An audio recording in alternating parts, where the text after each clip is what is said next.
En décidant d'organiser ce concert de musique inédit, l'objectif de la communauté de communes de Cattenom et environ est de permettre aux élèves des écoles de musique du territoire d'échanger et de jouer aux côtés d'autres professionnels que leurs professeurs habituels, de progresser en créant des liens.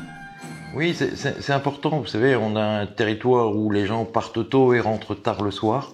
On a besoin sur ce territoire d'avoir cette cohésion et d'avoir cette rencontre intergénérationnelle. Ce projet a aussi pour objectif de réunir les différentes écoles de musique de la communauté de communes. C'est une bonne idée et qui doit se poursuivre parce que ça donne de la visibilité et ça permet aux gens déjà de savoir qu'il y a de l'offre musicale sur leur territoire et peut-être de leur éviter de faire beaucoup de kilomètres alors que les jeunes peuvent aller à pied à une école de musique. À raison d'une répétition collégiale par mois, de janvier à début mai, ce sont 60 élèves communautaires qui sont dirigés par 8 musiciens apprenants. Ils font tous partie de l'orchestre symphonique Divertimento et sont animés d'un même plaisir de faire progresser le groupe et de les mener au plus haut. Soit vous êtes derrière, soit vous êtes devant, parce que vous attendez presque l'autorisation que je vous fasse jouer. Non. Pensez à ce que vous l'avez, votre rythme, vous l'avez. Vous avez des doutes ou vous avez des points d'interrogation et du coup, là, vous allez vous mettre en danger. Nous, on adapte des partitions au niveau technique de ces jeunes et de dire que voilà, c'est un concert de l'orchestre Divertimento professionnel. Et donc, voilà, le niveau, il est là et on ne va pas nous descendre pour s'adapter, mais au contraire, on va amener tout le monde avec nous pour se projeter avec plus d'ambition. Alors, ils pratiquent tous la musique avec d'excellents professeurs ici. Mais voilà, c'est aussi de les amener à profiter aussi de notre expérience. Et puis aussi, nous, on profite de leur énergie et c'est ça qui fait aussi la magie de ces rencontres. Quand on joue toujours entre amateurs, parce qu'on connaît, moi je l'ai fait quand j'étais jeune, j'étais dans une harmonie, donc voilà, on joue entre soi, donc le but du jeu c'est de sortir un peu de sa zone de confort, et puis quand on a quelqu'un de pro à côté de soi qui s'engage et qui joue vraiment, là on a on peut suivre, hein. Voilà, c'est surtout ça qui est intéressant, c'est plus sur la question de l'engagement finalement que sur la question de la technique instrumentale que ça se pose. Personne ne se connaît, ils arrivent tous avec des niveaux très différents. Ce sont aussi bien des enfants que des adultes, et voilà. Et on va monter quelque chose tous ensemble. Avec chacun des histoires différentes. Des fois, ma voisine, je pense qu'elle a 1 an ou 2 ans de violoncelle.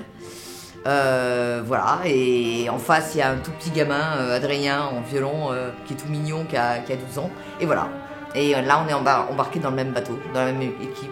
Donc oui, c'est toujours un défi et c'est toujours des rencontres. Des rencontres dont les directeurs des écoles de musique n'ont eu aucune difficulté à sélectionner les acteurs. Ils ne s'imaginaient pas du tout pouvoir participer à un projet comme ceci. Mais ils étaient partants tout de suite, quoi. J'ai décidé à Cattenom de faire de ce projet un projet d'école au niveau de l'orchestre junior. Donc l'orchestre junior qui regroupe des élèves milieu de premier cycle, fin de deuxième cycle, auquel j'ai adjoint les grands élèves qui voulaient y participer.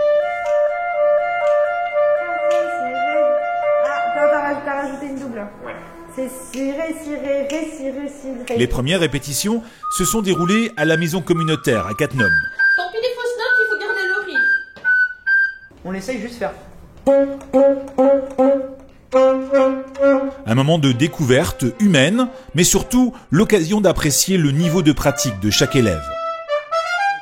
Parce que c'est pas, je pense pas que ce soit un problème technique, c'est un problème de lecture. Ouais. Ah oui, mais ça fait 1 mois et demi qu'on a bossé. Et là, il faut que ça avance, vraiment.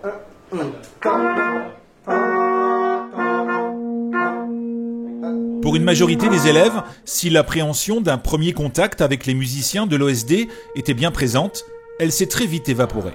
1, 2, 3, 4. 4, 1. Il y a quand même le 4, 1. 1, 2, 3, 4. Nickel, parfait. Tu vois que c'est plus cool que ce que tu penses, t'es stressé. Ou vous allez au contact et vous allez à l'échange et ça marche et ça fonctionne. Et plus vous allez paraître ouvert, plus ça va marcher. Moi je leur dis, souvent ah bah là c'est moi qui me suis trompé. Voilà. Nous aussi en tant qu'adultes, en tant que professionnels, on se trompe. Donc par contre à la différence d'eux, c'est ce que je leur apprends aussi, on rattrape. Voilà. On ne laisse pas, on ne se dit pas bah, je suis décalé, je suis toujours décalé, je vais rester décalé. Voilà, on rattrape. On travaille toute notre vie notre instrument, mais la perfection n'existe pas. On ne les a jamais considérés comme des élèves, finalement. On leur disait ce qu'il fallait faire pendant les répétitions, mais jamais comme un élève, oui, tu reprends. C'était vraiment fait d'une façon, ils étaient comme les autres, finalement. On reprend là, hein, et ils l'ont très bien accepté, ils l'ont très bien vécu. Et à la fin, je ne pense pas qu'ils se sentaient élèves. Ils étaient plus professionnels, oui. Le projet s'est mis en place avec des répétitions par pupitre. Donc on a d'abord travaillé par instrument avec des musiciens de l'orchestre Divertimento qui nous accompagnaient sur nos propres partitions. Puis ensuite on s'est regroupé par ensemble et là on a découvert un peu à quoi ressemblait dans son ensemble le morceau et c'était un grand plaisir de découvrir cela. Et le fait de pouvoir faire des répétitions avec une oboïste professionnelle, moi ça m'a beaucoup plu parce que j'ai pas de prof ici et j'apprends en autodidacte, donc ça m'a fait plaisir de pouvoir un petit peu échanger. J'avais pendant ces journées répétitions une prof qui me donnait des petits conseils. Moi ça m'a bien aidé. Voilà, il faut être vachement active au niveau de l'index. Voilà, c'est une des raisons pour lesquelles je ne la ferai pas celle-là. D'habitude, à l'orchestre, je suis première, hein, donc je me concentre surtout sur Sébastien et ses grands gestes, assez incompréhensibles des fois. Je me suis retrouvée complètement chamboulée par le changement de place. Il faut aussi se dire d'écouter les clarinettes à côté pour pas être complètement paumé par les trompettes et les saxophones qui jouent à fond. Une partition complètement différente. Et puis aussi, il faut savoir lire les notes rapidement et les rythmes super rapidement, ne pas avoir à réfléchir. Alors, donc la coda, elle mène où ça? Là. Ah non, maintenant on est ici. Ah flûte, c'est la reprise. Ah je suis paumée. Ah c'est la fin du morceau, j'ai pas eu le temps de rejouer. Bon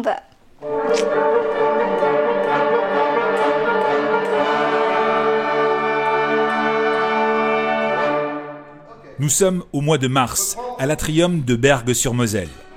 C'est la 3e répétition avec l'OSD, mais surtout la première fois qu'ils répètent quasiment tous ensemble. Les trompettes. Magnifique. Si chaque élève a travaillé ses partitions individuellement ou avec le professeur de sa commune, cette collégiale doit permettre d'apporter de la cohérence musicale et de trouver un équilibre entre les différents pupitres d'instruments. Il faut faire attention à être dans le rythme, à pas être en retard ni trop en avance.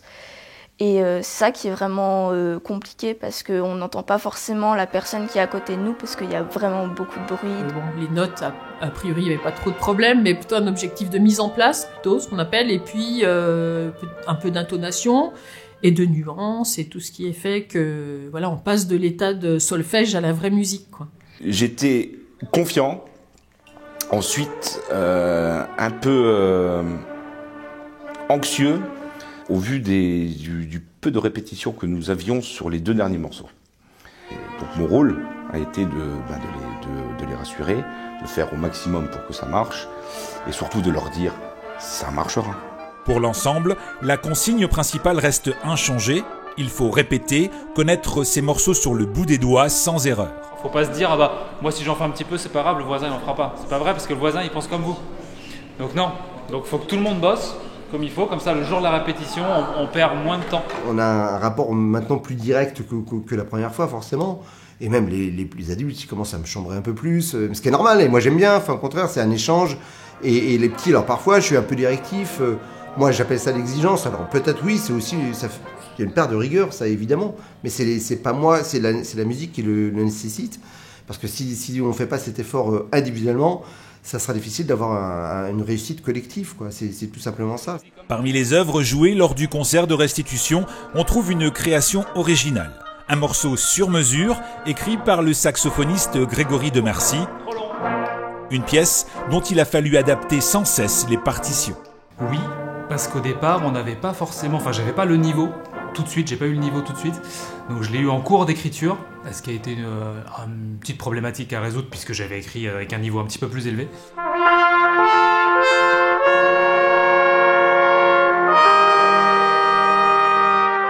J'ai vu qu'il existait un petit personnage qui s'appelait le sauteré, c'était une manière d'appeler les lutins.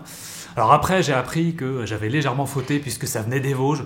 Mais en même temps, voilà, on est dans une société où il y a beaucoup de mouvements, et donc c'est un lutin qui est descendu de la montagne dans vos vallées.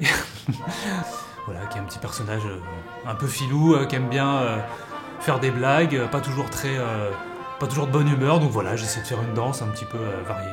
Clarinette 1, clarinette 2, sax ténor 1. J'ai écrit les parties spécifiquement pour effectivement des niveaux.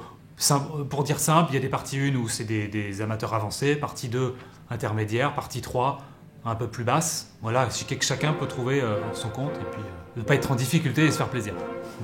À 7 jours du concert, les musiciens parisiens arrivent une nouvelle fois en gare de Thionville pour rejoindre la salle Europa d'Étanges Grand. Sur place, on installe le matériel et les instruments plutôt encombrants et prêtés par l'association Catnum Loisirs Culture. Pour cette dernière répétition, Zaya, la chef d'orchestre, a fait le déplacement depuis Paris pour diriger cet après-midi. Je suis ravie d'être avec vous et je vous propose donc de commencer la répétition avec Sauterelle, s'il vous plaît. Merci.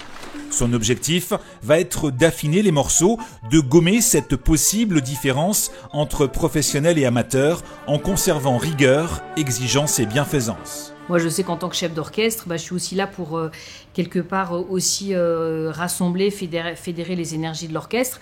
Et puis, il y a des moments, il faut que je puisse permettre aux musiciens d'avoir confiance et d'avoir les moyens de se donner encore plus. Et puis, d'autres fois où c'est important aussi de recentrer leur attention et de rappeler que moi, j'ai une exigence aussi encore plus grande et que c'est pas suffisant encore. Et du coup, ça, c'est une association entre justement l'exigence, la bienveillance, le respect toujours. C'est ça aussi, ça a été cette rencontre-là autour de ces belles valeurs qui a bien fonctionné. Donc, s'il vous plaît, pour la semaine prochaine, on fait un petit peu tous les jours. Les partitions, c'est des heures qui sont difficiles. Donc vraiment bravo, vous avez fait un super boulot, mais il faut que ça s'entretienne d'ici la semaine prochaine et en pensant vraiment aux articulations, aux respirations et aux nuances. Quand on joue avec des amateurs en tant que professionnel, c'est à double sens, c'est-à-dire qu'on leur apporte notre expérience et le fait qu'ils puissent se reposer sur nous. Et à la fois on s'adapte aussi puisqu'on écoute un peu ce qui se passe autour. Donc c'est surtout dans les répétitions que ça se passe effectivement. En concert, vaille que vaille. Hein. Donc s'ils sont perdus qu'on est à côté d'eux, tant mieux pour eux parce que ça leur fait un petit repère quand même pour le concert. Ça leur donne confiance aussi, je pense. Et pour les répétitions, c'est un bon soutien de travail pour pouvoir leur expliquer instrument en main comment il faut faire les choses. Et puis ils écoutent aussi. Et puis ils sont très réactifs. C'est ce que j'ai trouvé dès la première répétition, c'était très agréable. On sent qu'ils ont l'habitude du collectif et que du coup... ça répond en termes de réaction. Le terme amateur ne veut pas dire grand-chose, et ni le terme professionnel finalement. On est tous musiciens et on essaie de faire du mieux possible avec chacun notre propre niveau. Et le but, c'est justement d'atteindre le maximum de notre potentiel respectif. 3.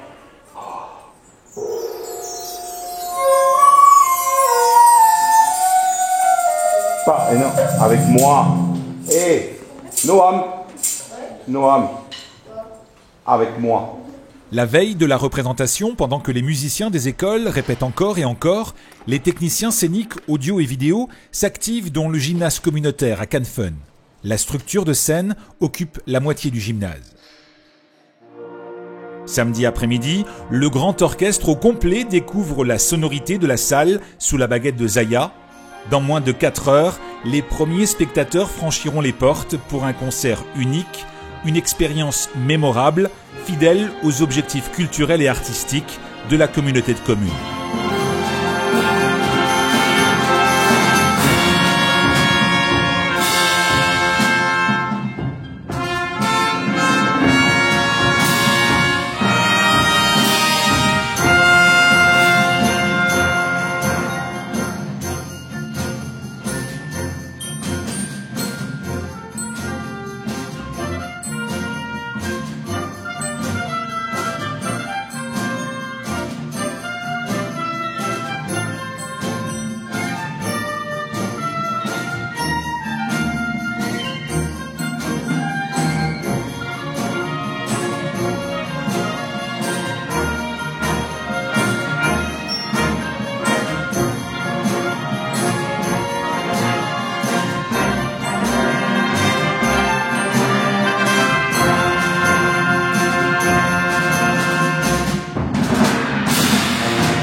engagement avec l'orchestre Divertimento et celui de l'ensemble des musiciens, c'est de dire, voilà, on peut, alors dans quelques jours, nous allons jouer, nous, à la Philharmonie de Paris, évidemment qu'on est hyper content d'aller y jouer, mais en fait, aujourd'hui, on a joué avec autant d'engagement que quand on va jouer à la Philharmonie de Paris, et parfois, on a tendance, dans le milieu de la musique classique, à cloisonner et dire, oui, il y a les grandes salles de concert prestigieuses, et puis il y a les autres salles de proximité, et puis en milieu urbain et en milieu rural, bon, bah, on a tendance à parfois accorder moins d'importance à ce travail-là. Et nous, pas du tout, en fait. Nous, c'est ce qu'on se dit, que la musique, elle est belle et elle doit pouvoir, cette beauté, elle doit pouvoir aussi s'exprimer partout et de pas faire de différence. Et c'est par cette exigence-là qu'on fait pas de différence. Alors, certes, ici, on n'est peut-être pas dans un super grand auditorium identifié, mais malgré tout, bah, tout le monde a mis beaucoup d'énergie pour transformer ce gymnase en une magnifique salle de concert, que ce travail artistique, bah, voilà, il était au rendez-vous. Et donc, voilà, donc je pense que c'est l'exigence aussi qui nous permet de rêver grand, d'aller loin, et j'espère qu'elle nous permettra encore d'aller encore plus loin dans nos objectifs à toutes et à tous, et de repartager plein de beaux moments ensemble.